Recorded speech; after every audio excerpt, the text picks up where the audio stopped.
door and knock. If anyone hears my voice and opens the door, I will come in and eat with that person and they with me. To the one who is victorious, I will give the right to sit with me on my throne, just as I was victorious and sat down with my Father on his throne. Whoever has ears, let him hear what the Spirit says to the churches. Dear Heavenly Father, God, we come to you always in the name of your Son, Jesus. God, so grateful for the opportunity to speak your word. God, grateful that you shake me. And, God, that you give me these words and give me confirmations throughout the week and throughout the morning that, God, I'm on the right track. So, Lord, I just pray, as always, that you hide your servant behind the cross. God, that this not be my message, my words, some agenda that I've put together, Lord, but this be a message from your throne room for this people here by divine appointment today. God, that anything that I prepare to say that need not be said, strike it from my mind. And Lord, anything that needs to be said, God, give it to me in real time. Just download the information. And Lord, I'll speak it. And I love you and I thank you and I praise you today. In Jesus' mighty name, amen. So, how in the world did that testimony at a funeral get me back onto Revelation chapter 3, verses 14 through 22? You know, Jesus pins these letters and gives them to John. And there are 7 of them. And as you read the book of Revelation, when we get into it, the book of Revelation is stacked on 7s. It's the completion of the full gospel. Remember, Jesus created the world in 6 days, and on the 7th day he rested because he called it perfect. It was good. It was done. There was nothing left to do. So by the end of Revelation, what God is saying is there's not going to be anything left to do. So he pins these letters to the angels of the 7 churches. And we already talked about one of the churches a few weeks ago. It was the church of Ephesus. That's the church that breaks God's heart. The one that lost their first love. I'm not going to go through what the other churches are because I'm going to preach those messages, y'all. Don't take that from me. But this is the church that makes God sick. The church at Laodicea is the church that makes God sick. Well, Brother Nathan, why would you say that? Because he says, because you're neither cold nor hot, I'm about to spit you out of my mouth. And he gives one more really haunting caution. You would think that's the most haunting thing that the Lord could possibly say, and yet there's something even more haunting. And I tell you, a lot of times I preach the things that cause me to stop and take pause and cause the hair on the back of my neck to stand up. He says, behold, I stand at the door and knock. If Jesus is knocking on your door, we've got a problem because that means he's not dwelling within. And he's not talking to the world, he's talking to a church. That church has a problem. I'm going to tell you something. As I look around, I can tell you my opinion. That's the church in America. And the reason it's the last church mentioned is because America is the last great superpower right before the end. Folks, he was talking to us. He was talking to us. And the reason that I was thinking of Chase is because of what he said to his mom. Mom, I was raised in church. I know the Sunday school routine. I believe there's a God. He's just not relevant to me right now. He's standing on the outside knocking, pleading with me, can I come in? Thank God he answered the call. Thank God he answered the call. So, I want to relate this to me. That last song, I think Lynn knows it really gets me. Like, I'm over here always just like, yep, I was really employed. I could think of that poor man. What a terrible person he was. And so I want to talk about a 19-year-old. And guys, I genuinely just really like people. If you see me, I'm never putting on airs. If I'm smiling and listening and engaged and talking and excited when I'm around people, it's just because I really like people. Aren't many people I've ever met that I don't like, but there was this one 19-year-old kid that every time I think about it, I'm like, man, I just don't like that guy. So, that guy had gone through his parents divorced him when he was 13. His dad had been a pastor. And he and his mom moved to Michigan to live with his grandmother who died of terminal cancer. And when they got there, he enrolled in Catholic school. And in Catholic school, it's a little different than public school. You have to learn New Testament. And you have to learn Old Testament, and you have to learn church history. And the Bible's a real part of your life, and you have mass services once a month.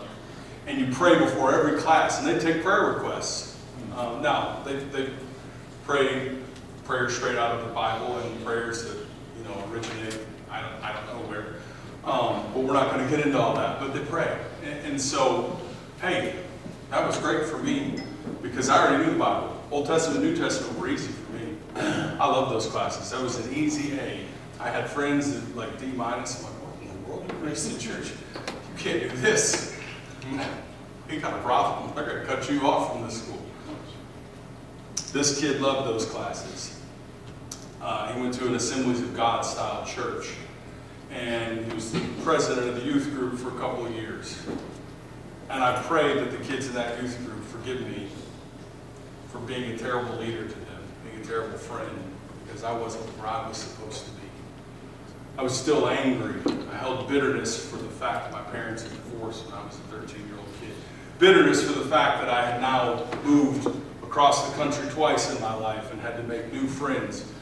Bitter because my mom was a school bus driver.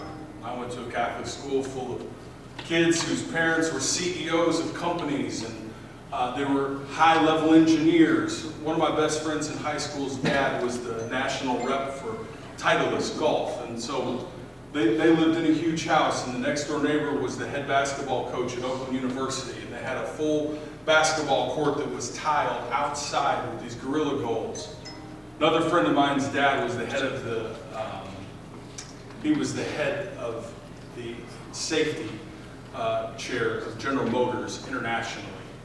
In fact, he drove me to the airport once, and he was crying, and he said, "Dad, I've never been to Paducah. I've been to Hopkinsville." And I said, "Oh, well, he seemed sad because I had to go to shut a plant down because, we had to make the chairman of the board another quarter this year." So, those were the people I was hobnobbing with.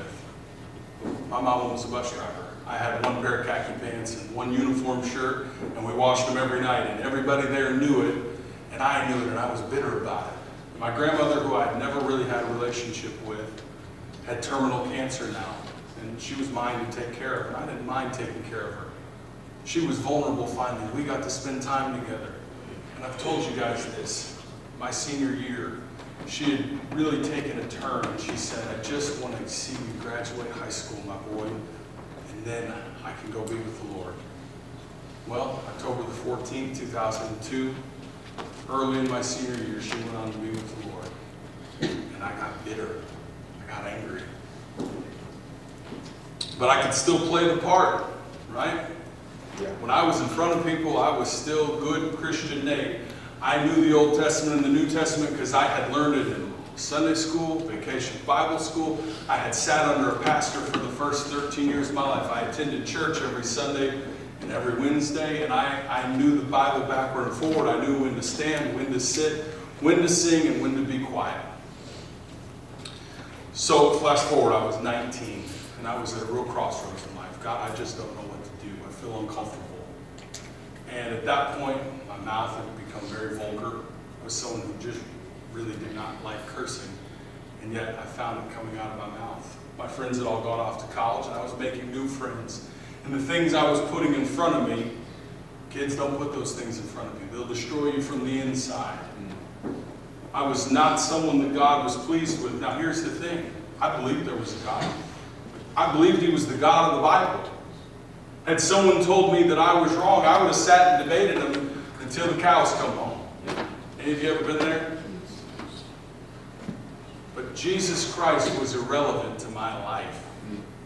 My Bible sat on a shelf collecting dust.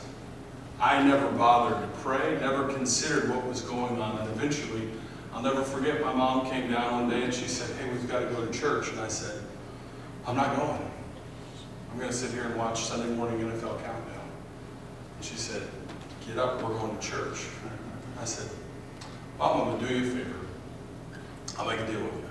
She rolled her eyes. She goes, "Okay, let's hear it." I said, "I'm 6'1" and 195 pounds. If you could pull me out of this bed and dress me and force me into the car, force me out of the car and make me sit down in the pew, you got it.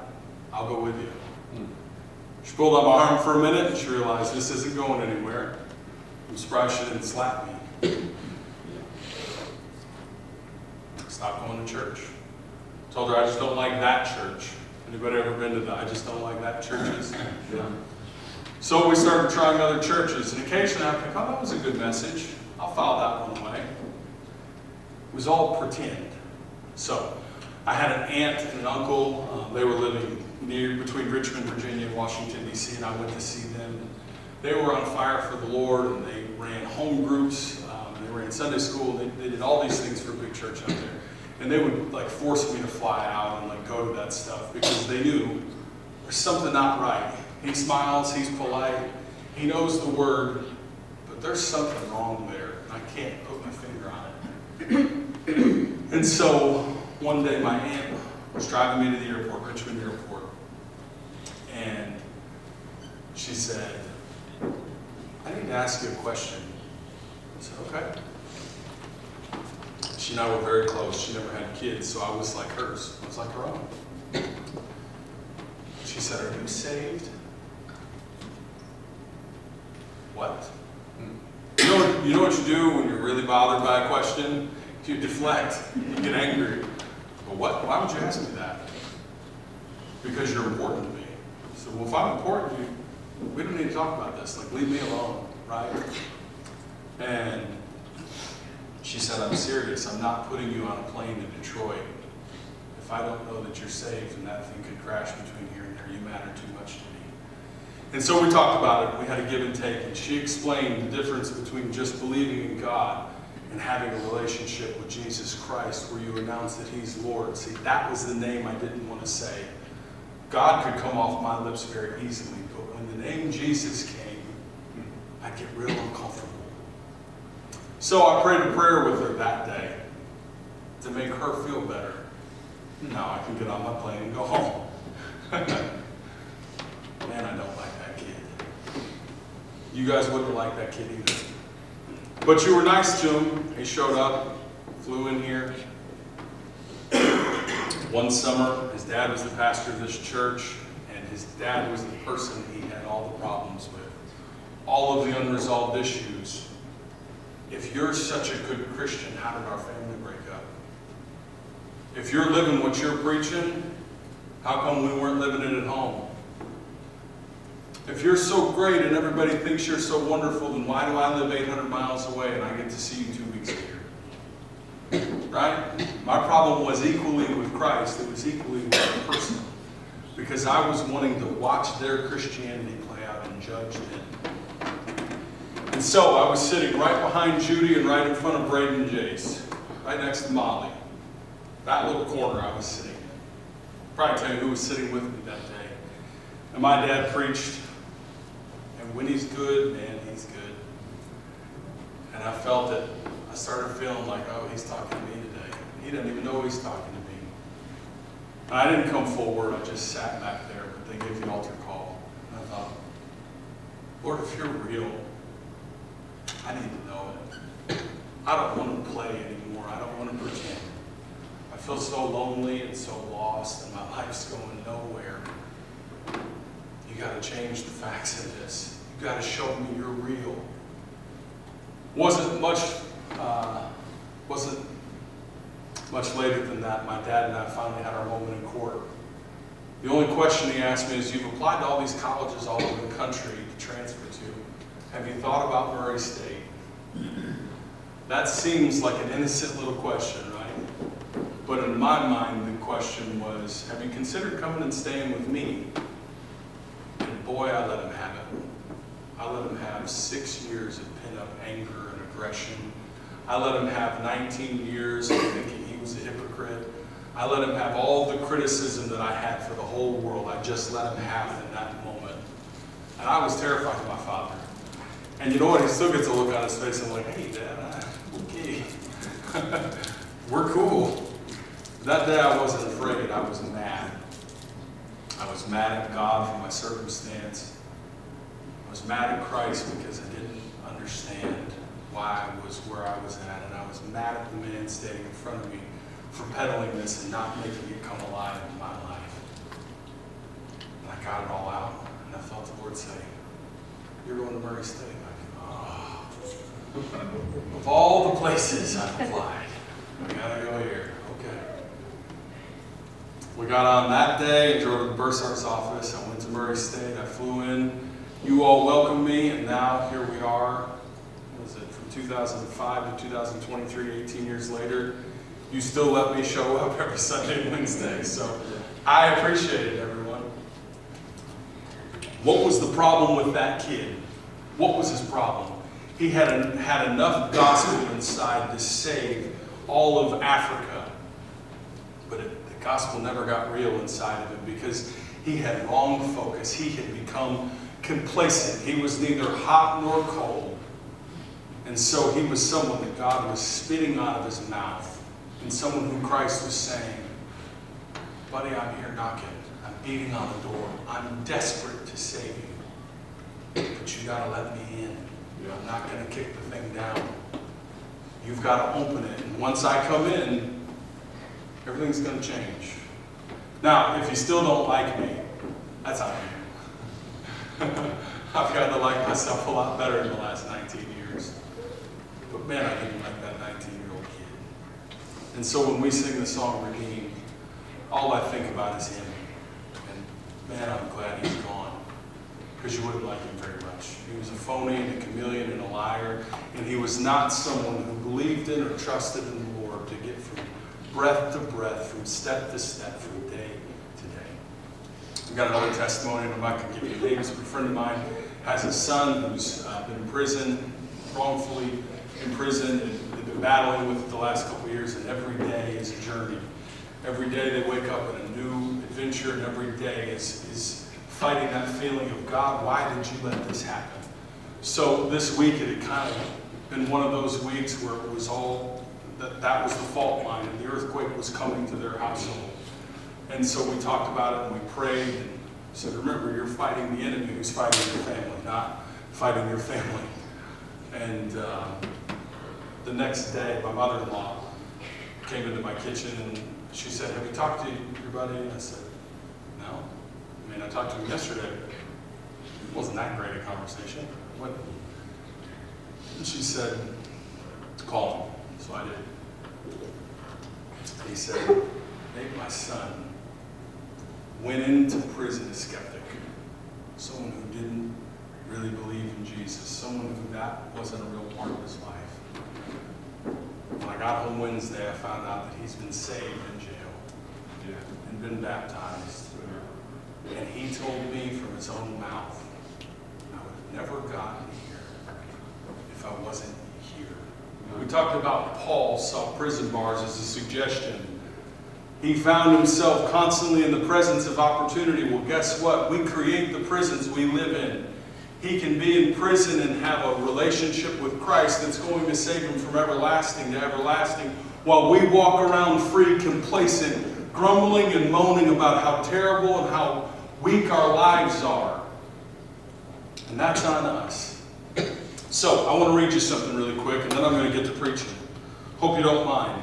I want to read a quote about complacency, because that's really what the problem with the Laodicean church is. They had become just like the Hebrew children who had left Egypt but weren't going to take the promise. They had become complacent. They were neither hot nor cold. They believed in God, they just didn't trust Him. That's the Laodicean church. That's the Church of America. Complacency is the blight that saps your energy, it dulls your attitude, it causes drain in the brain. And it looks like this. Complacency means that you are satisfied with the way that things are. You would define your life by saying good enough is good enough. Number 2, you have a fear of the unknown, a mistrust of the untried, and you abhor anything new. I mentioned the Hebrew children, so we preached back in the summer out of Numbers chapter 13, and we talked about God telling them, Moses, send spies in the land, go see the promise that I'm giving you. And 10 of them came back with this report. We're fine living in the wilderness. This nasty manna and this dry old quail is good enough. Good enough is good enough because we're afraid to go and take the promise that God has for us. That is the definition of the Laodicean church. It is the definition of ineffectiveness. It is the definition of complacency. And it's not going to happen here. Church, we are not going to be the church that God spews out of his mouth. We talk about doing church different. Well, doing church different means fighting through complacency, finding the root cause of it, and overcoming it by prayer so that we can have an impact in the world around us, because that's really what Christ wants out of us. He doesn't want us to have a mansion in the middle of Ballard County so we can tell everybody God's blessed us. He wants us to have peace that surpasses understanding on the inside. And no matter where we go, no matter what we do, and no matter what circumstance we're in, we're able to say, my God is greater. We're able to see things in the heavenly realm, in the spiritual realm, and stop focusing on this physical life. Because this is temporary. Here today, gone tomorrow. The young man who passed away had been fighting in the Ukraine for 2 years. He showed my father bullet holes in his socks and in his backpack from a firefight. He fell asleep with gum in his mouth last Sunday afternoon and choked to death. Life is a vapor. It's here today, gone tomorrow. You could step out of here and trip and fall and hit your head. And I want to know that you haven't settled for complacency, that you haven't left Jesus on the outside of your life knocking, begging you desperately to come in and save your soul. Because I am concerned about your eternity. Okay? Amen. And so, let's talk about things the way they are, when good enough is good enough. Anyone ever accepted good enough is good enough in their life? When good enough becomes good enough, that's the danger zone. That's the danger zone, because it means you have no interest in doing anything different. It means you've accepted things the way they are. It means you've become a grumbling, complaining, no fun to be around, no joy in your life mess. You have put Jesus on the sidelines, and you are going through life yourself, and you are coasting along. And you say, yeah, but I'm coasting pretty good right now. The sea is smooth. It's like glass. I haven't had a trouble in weeks. This has been the greatest period of my life, maybe months. And you think that's a sign of God's blessing in your life. I've got news for you. God says, I chasten those that I love. If He stopped chastening you, if you've run out of trials, if there's nothing going on that's chaotic, if the water's not being stirred a little bit, it's not because God's so pleased with you. It's because Satan sees you as totally irrelevant to this battle forevermore that's going on, and he's leaving you alone. And so you can just float along into eternity.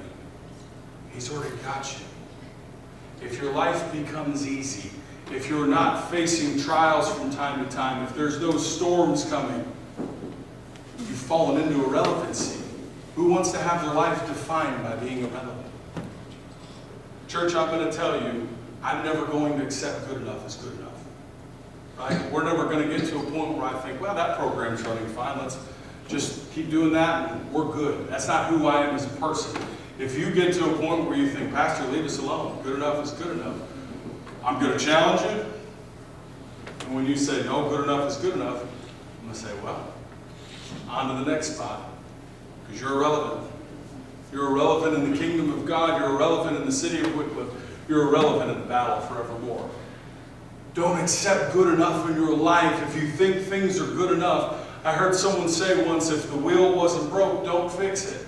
Well, guess what? If the original wheel had been good enough, we would still be kicking the floorboard out and picking our car up like Fred Flintstone and running down the street. Someone had to break that thing and find a better wheel. Guess what? We have to find something better every day. If you're not growing, you're dying. There is no staying still on the ladder. That is the sea of irrelevancy. But Brother Nathan, I don't like change. Well, guess what? I've never met one single person that says, man, I just love change. Now, I will say this. Brandon and I, in like 2007, moved my stepmom like 9 times in the same county. She liked change a lot and just liked to see us sweat, I guess. Other than that, I've never met anybody that just likes change. Change is hard. Change is difficult. If you don't believe change is difficult, Close your eyes really quick and think about yourself sitting in a different pew in this church. Doesn't matter how many times you've been here. If you can't picture yourself sitting in another pew, then you know, yeah, I really just don't like change that much, bro. People hate change. And yet, if we don't change, if we don't consider the future, if we aren't willing to consider the idea that maybe God's promised us something better for around the corner, then we're stuck. I don't want to be stuck. I'm never going to be stuck. I hate stuck. Listen, they who wait on the Lord, He will renew their strength, they'll mount up with wings as eagles, they'll run and not be weary, they'll walk and not faint. Teach me, Lord, to wait. Well, guess what? I hate waiting. Yeah. God's been trying to teach me to wait for 14 years. Like, Lord, listen, I'm just ready to take off. I'm tired of waiting. I want to consider things that other people don't want to consider. I said a long time ago, I think we should be, eventually, our goal should be, and everything that we do should be driving toward us calling ourselves the Church of Wickliffe. Not because we want a catchy title or we just want to do what Paul does, because that's the vision that God has for this place. We want a church that has so many resources and so many people who are on fire for the Lord that we can really reach into the streets and help people who are drug addicted and help the brokenhearted and reach children whose parents have abandoned them and reach people who have been flushed out by the system and reach people who are broken by abuse, because that's what we're here for. I had Shane post and pin at the top of our Facebook last night something he had sent to me. And it says this is the kind of person that I want coming to my church. Shane, if you don't mind, I'm going to read it. Just take me a second to get to it. It says, go to church anyway. If you're having sex before marriage, go to church anyway. If you're drug addicted, trying to beat it, addiction, go to church anyway. If you were out drunk all night last night, go to church anyway. If you aren't sure what gender you prefer, go to church anyway. If you can't quit that disgusting habit, go to church anyway. Church is a hospital. Yeah. Folks, I like a big hospital because a big hospital has a lot of wings and it means we can help more people.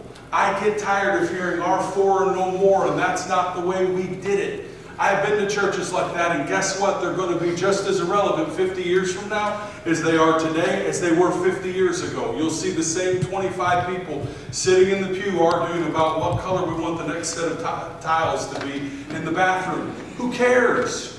Who cares? You're not redecorating your home. You're trying to add more beds to take care of more sick people. One of the things that I've spent my week doing is trying to decide how many kids we can bless at Christmas and what that budget's going to be. Because guess what? I hate seeing kids fall through the cracks. Children are innocent. Children are innocent, and yet adults make decisions that cause children to have miserable, horrible, terrible lives, to be forgotten. And what they don't realize is when their kid gets to school, the decisions they made get their kid bullied and beat up and made fun of and isolated and alone. And the pattern just continues. And so they get a chip on their shoulder and they start taking matters into their own hands. And now everybody says, well, that's a problem child. And then they just get right back into the system. We've got to stop that. We've got to stop that, but we can't do it just resting on our laurels. That's what keeps me up at night. I don't know what keeps any of you up at night, but I see the faces of people in my past and I think, God, I wish I had the means to reach them. I wish I had the ministry available that I could save them. I wish I had the apparatus in place that I could change their mind about who Jesus Christ is. I wish that I could make changes when I see those problems. A couple years ago, the principal at Ballard Middle made the teachers ride home with kids, and Kayla came home sobbing, and she said, you wouldn't believe some of the places we drop children off. I can't imagine dropping my child off there. Well, if we can't imagine dropping our child off, that's not over in Beirut, Lebanon. Folks, that's in Ballard County, Kentucky. We've got to grow this thing, and we've got to be real, and we've got to be on fire, and we've got to make a change where we're at. Yeah. And it may be uncomfortable for us, but because those lives matter to Jesus Christ, and they matter to me, and I'm not going to settle for us not doing it. We are not going to be the Laodicean church, because that is the church that America has been trotting out for the last 150 years. And it's become an irrelevant nation run by crazy people. We're irrelevant. We're not going to be irrelevant here. We are going to define ourselves by imagining a better future with God's promises, where we can heal the brokenhearted, where we can be a hospital to this place, to the weary souls. So, how do we get to a place where we are totally complacent? How did I get there as a 19-year-old kid? Where, hey, any of you ever said it like, I get it. I get it. I know who Jesus is. I know what he died for. I heard all that in Sunday school. I'm good. Hey, listen. Our pastor preaches a good message on Sunday, gives us an entertaining Bible study on Wednesday. Life's good. I don't have to read my Bible between Sunday and Wednesday. I'll get enough on those days. Get my fill up. Wednesday to Sunday, hey, problems come. By Sunday, I'll get something that gets me through, right? It's not good enough. That's not good. It's not good enough for me. I don't accept it in me. And I won't accept it in you. So how do we get there? 1 Corinthians chapter 9, verses 24 through 27 says, run your race. Do you guys care if I take this jacket off? It's starting to smell like onions. I'm sweating. You would like to.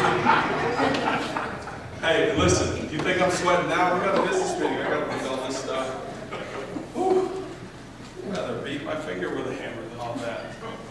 Oh, but then the next shirt's coming off, so just get used to it. That old preacher down in Wickliffe, you wouldn't believe him. Hey, I hope that's what they say. You wouldn't believe how crazy that dude is, right? Just means I'm a good company, because they said that about John the Baptist. Get your mic. What I do, did I turn it off? Maybe. So sorry, y'all. The inappropriate preacher. Make sure. There you go. We good? Yeah. Scolded by the sound guy. Tough life up here. Tough life up here. All right, so, thank you, actually. I appreciate you. So, the Bible says in 1 Corinthians chapter 9, verses 24 through 27, run your race as though there's a prize for it. You know what it doesn't say? It doesn't say run the race at the person next to you. Yeah. If you feel like it, look at the person next to you and think about all the times you've wondered if they're running their race. You know what that does? It makes you mad. It frustrates you.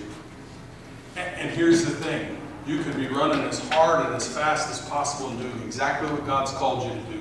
And you start looking at the person next to you, they're not running as hard as I am. Huh. What's the problem with them? No one said anything to them? Yeah. Maybe I'll just slow down. I'm going to stop running my race. I'm going to walk my race. How's that, Lord? If they don't have to run, why do I have to run? Anyone ever done it? Act like you haven't looked at the person next to you and thought, I don't want to hear as hard as I do. That's human nature. We want to focus on what the people all around us are doing and start looking in the mirror and saying, am I doing what God's called me to do?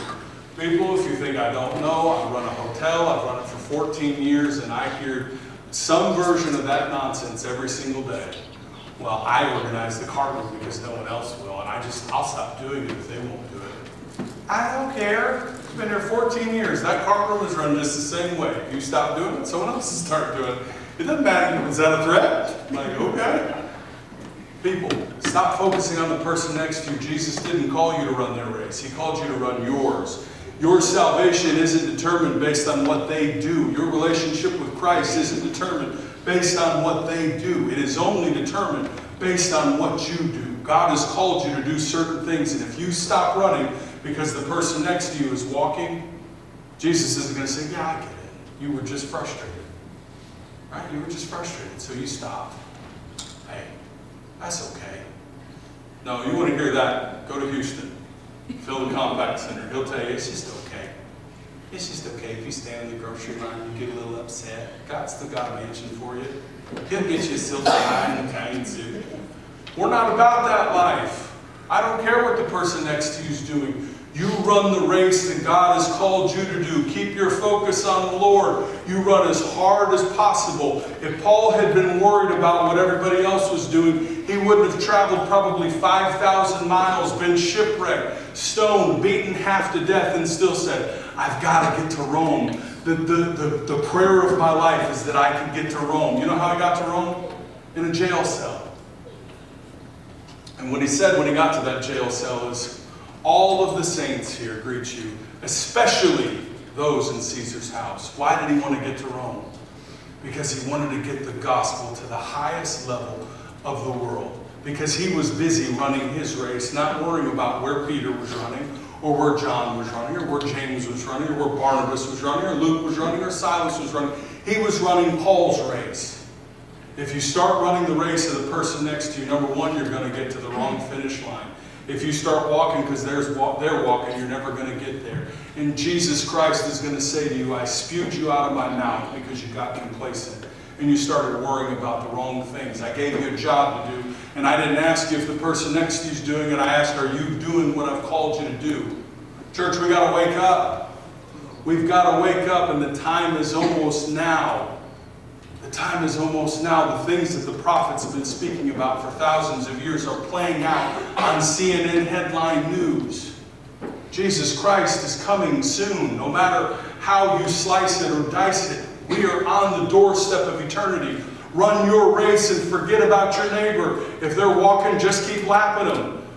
If you want to slow down and say this, hey, I love you too much to let you keep doing this.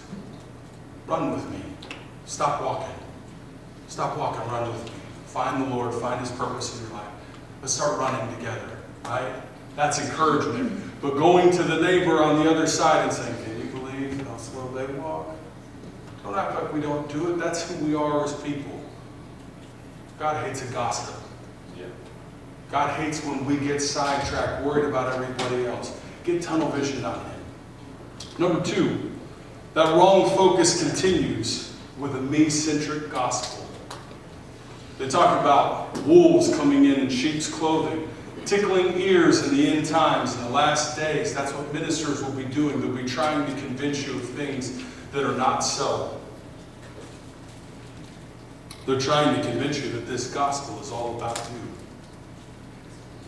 Folks, if this life is all about you, and this gospel is all about you, and the entire universe is revolving just to make sure that you're healthy, wealthy, and wise, then it's irrelevant to the rest of us, right? This isn't a gospel of you. This isn't a self-help guide. I'm not going to give you 9 steps to having your best life now, because that's a bunch of hogwash.